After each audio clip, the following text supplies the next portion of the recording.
আজ আমি চলে এসেছি আমার ইউটিউব চ্যানেলের পেজে একটা অত্যন্ত সহজ মজার রেসিপি নিয়ে, যেটা স্বাদে তো অসম্ভব সুন্দর, খাটুনিও কম।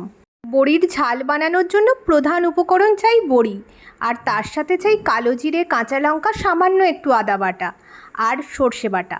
সর্ষে বাটার যে পাউচটা পাওয়া যায় না, সেটাই ইউজ করেছি।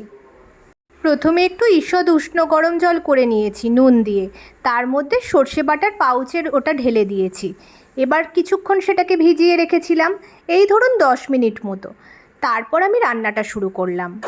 প্রথমেই বড়িগুলোকে লাল লাল করে ভেজে নিয়েছি, তাই বলে অতিরিক্ত লাল করিনি, অতিরিক্ত লাল করলে ভিতরে রস ঢুকবে না। তারপর যেই তেলটা বাকি ছিল তার মধ্যে কালো জিরে আর কাঁচা লঙ্কা ফোড়ন দিলাম।